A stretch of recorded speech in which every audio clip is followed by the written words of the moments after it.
So I'm at the Santa Fe Depot, as you can see over here. This is the alleyways.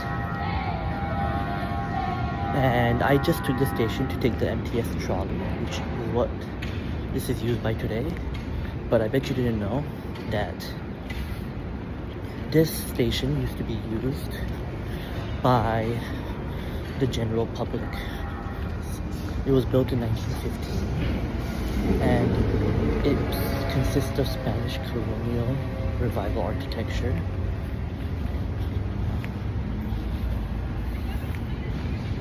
This building has had a lot of historical stuff, a lot of historical elements and roots to it. And as you can see over here, you can see we're in downtown San Diego. There's a museum. There's the station.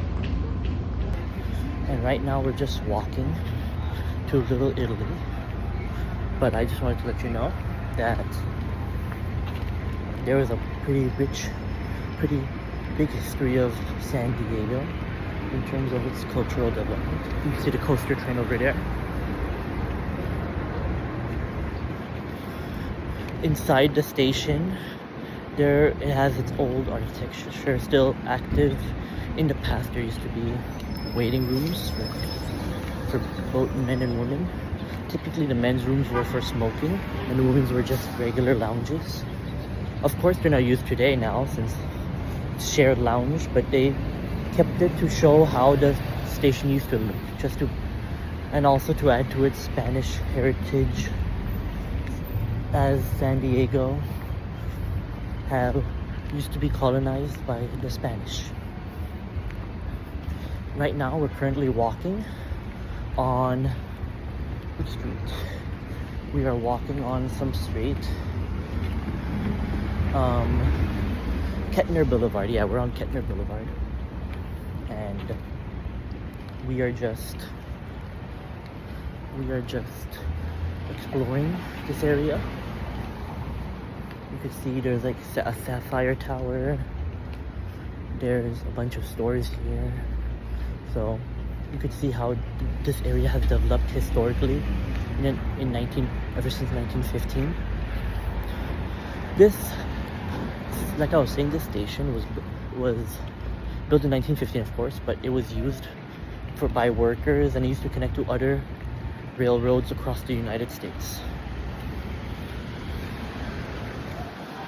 But now, today, this railroad is still used to this day, but now it's mostly used, and it's still pretty used for what it was originally meant for, like for passenger freight and all that. Only thing is, freight trains don't stop there anymore. They pass by, typically going to the border, Tijuana.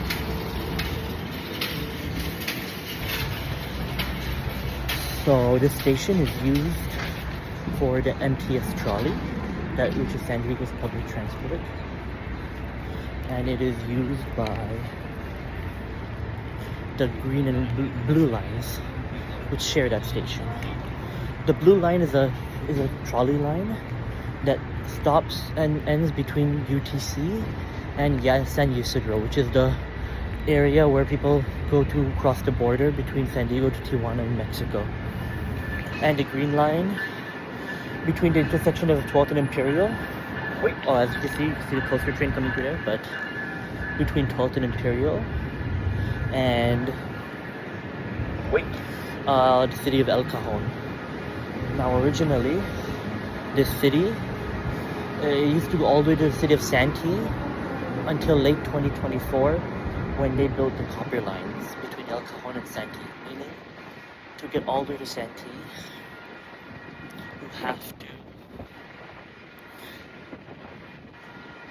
you have to transfer between the green line to the copper line. This train station is also used between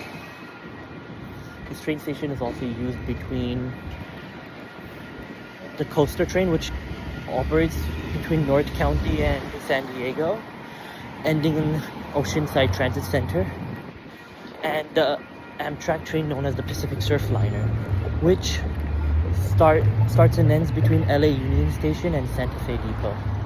However, sometimes it'll go even farther and go all the way to San Luis Obispo, which is even more north in California.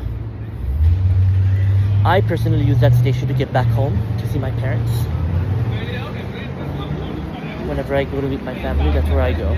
So, as you can see, that station has a lot of significance today. And I believe we'll still start doing so in the future. You can see a lot of diversity here. There's a Persian restaurant here.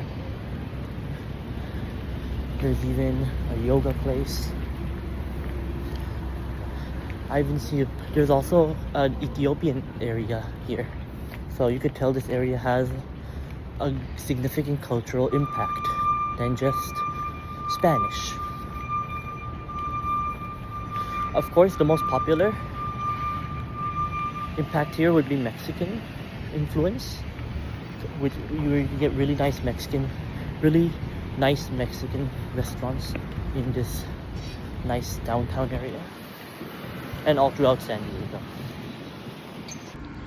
As we're walking now, you can see the area is slightly changed. You don't see any high-rise buildings. Now you see more apartments.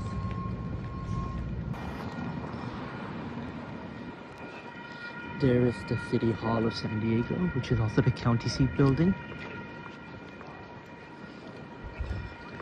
And that's 7-Eleven. We are going to turn right now. And we can see Little Italy in the distance. Right there. Like I was saying before, that building was built because this is a financial area, so that's why you'd see county buildings usually in those areas. Not to mention, since now we're at Little Italy, let me give you a short brief history on it. This neighborhood is known as County Center or even Little Italy, also just Little Italy. And it's considered a huge hub for many Italian Americans. This used to be a fishing port when fishing economy would boom a lot. Unfortunately, that economy doesn't exist anymore. Otherwise, it would be really cool to see today. But you can still see many nice places here. And you can also see many places based on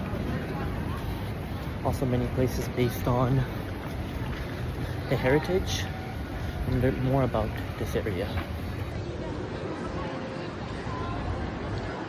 As we can see, we are now in this area is built based on a traditional Italian plaza. There's a fountain over there as well. And this whole area is walkable too, so you can see more of this area just by walking instead of driving.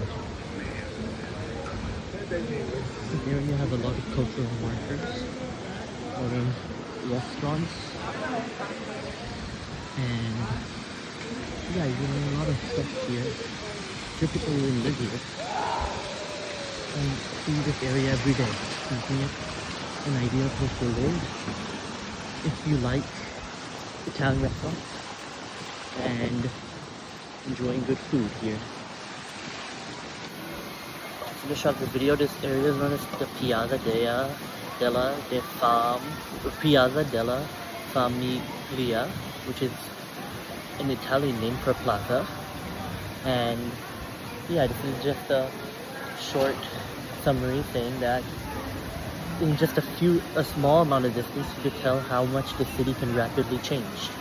We went from an industrial train area to now a huge Italian neighborhood with a lot of delicious looking bakeries, restaurants, and stores, and even like many cultural markers. It just shows us that things like these can coexist together. Transportation represents progressiveness and direction. Little Italy in San Diego represents diversity and community, a strong sense of community. This is my 10-minute walk for my class. I hope you enjoyed the video. Thank you.